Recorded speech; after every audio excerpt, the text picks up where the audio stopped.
आज मोदी जी के अहंकार की हार का दिन है। किसान विरोधी भाजपाई और उनके पूंजीपति मित्रों की ताकत की हार का दिन है। आज जश्न मनाने का दिन नहीं, आज मोदी जी द्वारा माफी मांगने का दिन है। भारतीय जनता पार्टी और एक अहंकारी प्रधानमंत्री माननीय नरेंद्र मोदी जी को किसान और मजदूर की ड्योढ़ी पर झुकना पड़ा, मगर देश भूलेगा नहीं मोदी जी कि आपने एक घृणित पाप जो किया था अब उसे वापस लेने का निर्णय किया है, और वो भी किसान को रौंदने, उसे नश्तर चुभाने और बर्बर यातनाएं देने के बाद।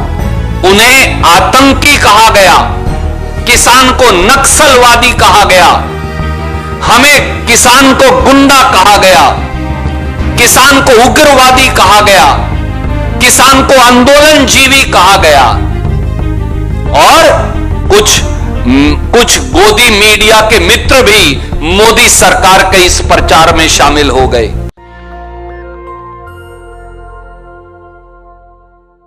खेती विरोधी भारतीय जनता पार्टी की ताकतें आखिर में हार ही गई।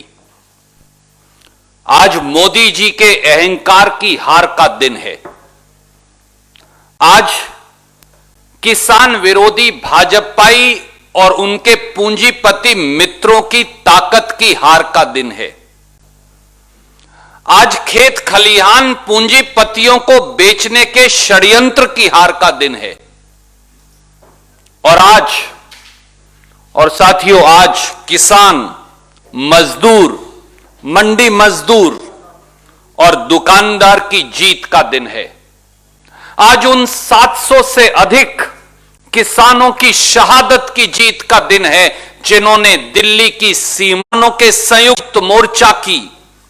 यह जीत है समूचे विपक्ष की, जिन्होंने राहुल गांधी जी के नेतृत्व में किसान संसद में पहुंचकर यह संदेश दिया था कि पूरे देश का विपक्ष बगैर किसी पक्षपात के एक चट्टान की तरह किसान और खेत मजदूर के साथ खड़ा है।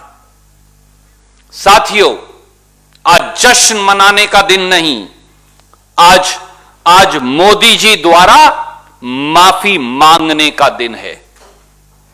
आज मोदी सरकार ने और प्रधानमंत्री नरेंद्र मोदी जी ने अपना अपराध स्वीकार किया है, जो उन्होंने इस देश के किसान, खेत मजदूर और खलिहान के खिलाफ किया है, और अब सजा जनता तय करेगी।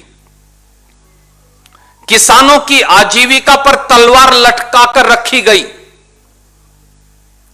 सरकार द्वारा कहा गया कि पूंजीपतियों को पूजने वाली सरकार खेती विरोधी 3 काले कानूनों से किसान की आजीविका की हत्या करेगी। और आज आखिर में 1 साल के 12 महीने के किसान के संघर्ष के बाद भारतीय जनता पार्टी और एक अहंकारी प्रधानमंत्री माननीय नरेंद्र मोदी जी को किसान और मजदूर की ड्योढ़ी पर झुकना पड़ा, मगर देश भूलेगा नहीं मोदी जी कि आपने एक घृणित पाप जो किया था अब उसे वापस लेने का निर्णय किया है, और वो भी किसान को रौंदने, उसे नश्तर चुभाने और बर्बर यातनाएं देने के बाद। अब जनता समझ गई है कि भाजपा की हार के आगे ही हिंदुस्तानियों की जीत है। अब जनता समझ गई है कि भाजपा की हार के आगे ही जनहित की जीत है। अब जनता समझ गई है कि भाजपा की हार के आगे ही किसान और मजदूर की जीत है। अब जनता समझ गई है कि भाजपा की हार के आगे ही देश की जीत है।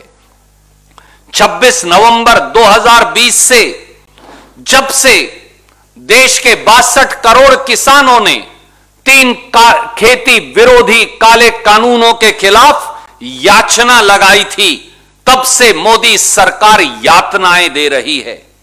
बर्बर लाठी चार्ज किए गए, दिल्ली के चारों तरफ के राष्ट्रीय राजमार्ग खुदवा दिए गए, राष्ट्रीय राजमार्गों पर नश्तर और भाले लगवा दिए गए, किसानों के सर फोड़ने के आदेश दिए गए,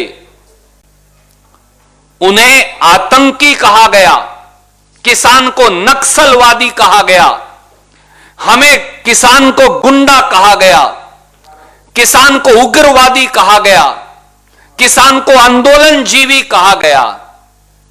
और कुछ गोदी मीडिया के मित्र भी मोदी सरकार के इस प्रचार में शामिल हो गए।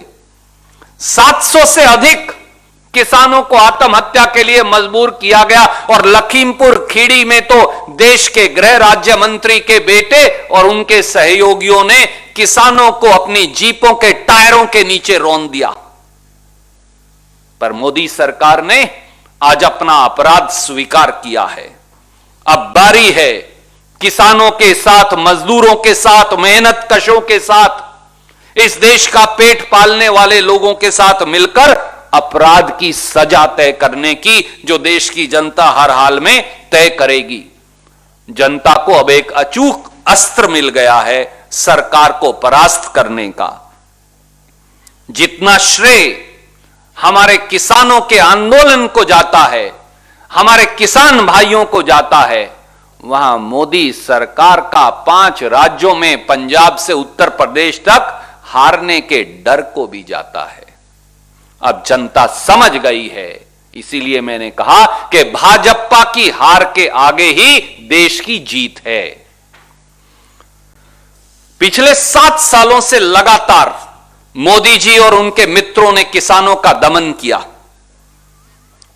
सरकार में आते ही प्रधानमंत्री मोदी जी ने किसान को दिए जाने वाला बोनस बंद कर दिया। प्रांतों को कहा, अगर बोनस दोगे तो न्यूनतम समर्थन मूल्य पर खरीद नहीं होगी। मैं फिर याद कराऊं, पिछले 7 सालों में किसानों के जो उचित मुआवजा अधिकार कानून जो कांग्रेस लाई थी, उसे खत्म करने का षड्यंत्र किया गया। जब उन अध्यादेशों के खिलाफ समूचे विपक्ष राहुल गांधी जी के नेतृत्व में रामलीला ग्राउंड से खेत खलिहान तक लड़ा, तो वो अध्यादेश वापस लेना पड़ा। सुप्रीम कोर्ट में शपथ पत्र दिया कि लागत पर 50% मुनाफा देने का वादा करके सत्ता में आए मोदी जी ने कहा कि लागत पर 50% मुनाफा कभी दिया नहीं जा सकता। प्रधानमंत्री फसल बीमा योजना को प्राइवेट बीमा कंपनी मुनाफा योजना बनाया और 27,000 करोड़ का मुनाफा चंद मुट्ठी भर बीमा कंपनियों को कमवाया। कृषि की लागत 25,000 रुपया हेक्टेयर बढ़ा दी। खेती पर टैक्स लगाकर, खाद पर टैक्स लगाकर, कीटनाशक दवाई पर टैक्स लगाकर, ट्रैक्टर पर टैक्स लगाकर, खेती के उपकरणों पर टैक्स लगाकर और डीजल पर 3 रुपया 56 पैसे से टैक्स 28 रुपया प्रति लीटर बढ़ाकर,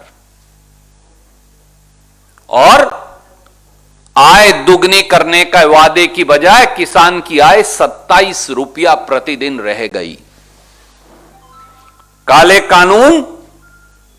काले कानून जो मोदी जी की देन थी और उनके षड्यंत्रकारी पूंजीपति मित्रों की, वो तो आज हार गए। पर 5 सवालों का जवाब हमारा प्रधानमंत्री जी से आज देश के किसानों, देश के खेत मजदूरों, देश के मंडी मजदूरों, देश के मंडी के छोटे छोटे दुकानदारों, उनके पल्लेदारों और गरीबों की ओर से हम मांगते हैं। पहला सवाल, मोदी जी देश को आज ये भी बताइए कि न्यूनतम समर्थन मूल्य किसान को मिले, इसका रोड मैप और रास्ता क्या है। दूसरा सवाल, किसान की आय फरवरी 2022 तक दुगनी करने का वादा किया था, पर एनएसओ भारत सरकार के मुताबिक इन सारे 5 और 6 किसान विरोधी निर्णयों के बाद किसान की औसत आय 27 रुपया प्रतिदिन और किसान के औसत कर्ज 74,000 रुपया हो गया है। तो किसान की आय दुगनी करने का रास्ता क्या है और वो कब तक होगी। तीसरा सवाल, किसान के ईंधन, डीजल पर 3 रुपया 56 पैसे प्रति लीटर से 28 रुपया प्रति लीटर एक्साइज ड्यूटी बढ़ाकर किसान की कमर तोड़ने का जो काम किया है उसे वापस करने का इरादा क्या है? चौथा सवाल, खेती पर जो टैक्स लगाया है, जीएसटी लगाया है, उससे राहत देने का रास्ता क्या है? 5% खाद पर टैक्स लगा दिया, 18% कीटनाशक दवाई पर लगाया, 12% ट्रैक्टर और खेती के उपकरणों पर लगाया। तो खेती को टैक्स से जीएसटी जो लगाया उससे राहत देने का इरादा क्या है? और पांचवां, सुप्रीम कोर्ट और संसद में कहते हैं किसान की कर्ज मुक्ति का पैसा नहीं, पर आपकी एनएसओ कहती है कि देश का हर किसान 74,000 रुपया कर्ज के औसत कर्ज के नीचे दबा है। तो किसान की कर्ज मुक्ति की मंशा क्या है? इन 5 सवालों का जवाब भी आपसे इस देश के 62 करोड़ अन्नदाता मजदूर, किसान और छोटे छोटे मंडी में काम करने वाले मंडी मजदूर और मंडी के आड़ती दुकानदार मांगते हैं। लगे हाथ इसका जवाब भी प्रधानमंत्री देश को दें, क्योंकि अपराध तय होना है। 700 किसानों के दोषी प्रधानमंत्री नरेंद्र मोदी हैं। आगे आइए मोदी जी, माफी मांगिए देश के किसान से जिसे आपने पौने 12 महीने तक दिल्ली के सीमाओं पर आपने उन्हें दर दर की ठोकरें खाने को लाखों की संख्या में बिठा रखा था। माफी मांगिए उस अन्नदाता से मोदी जी, जहां उन 700 से अधिक किसान परिवारों से जिन्होंने आपकी हठ धर्मिता के चलते, आपके राजहट के चलते, जिन्होंने अपनी जान की कुर्बानी दिल्ली की सीमाओं पर दे दी। माफी मांगिए मोदी जी लखीमपुर खेड़ी उत्तर प्रदेश के उन किसानों से जिनको आपके गृह राज्य मंत्री के बेटे ने जीप के टायरों के नीचे कुचल डाला। माफी मांगिए मोदी जी उस षड्यंत्र के लिए जो मुट्ठी भर पंज पूंजीपतियों को खेती को बेचने का मोदी जी और भाजपा ने किया था। और माफी मांगिए मोदी जी देश के उस 62 करोड़ अन्नदाता से जिसकी प्रताड़ना आपने की, जिसकी यातना आपने की, जिसे आपने नक्सलवादी और उग्रवादी बताया, जिस किसान और जवान को, जवान जिसका बेटा है और किसान खुद है, जिसको आपने यातनाएं दी और जिसके रास्ते में नश्तर बिछवाए और जिसे खुद के देश की राजधानी में आने पर प्रतिबंध लगाया, आज प्रधानमंत्री जी आपका माफी मांगने का दिन भी है। उम्मीद है कि आज आप इन 5 सवालों का जवाब भी देंगे, आज माफी भी मांगेंगे, क्योंकि जनता अब जान गई है कि भाजपा की हार के आगे ही देश की जीत है। नेशनल दस्तक की आपसे गुजारिश है कि अगर इसको बचाना चाहते हैं तो नेशनल दस्तक को सब्सक्राइब करने के लिए रेड कलर के सब्सक्राइब बटन को दबाएं, फिर बेल आइकन की घंटी दबाएं। नेशनल दस्तक को बचाने के लिए बहुत जरूरी है कि हर खबर को शेयर करें, लाइक करें, कमेंट जरूर करें।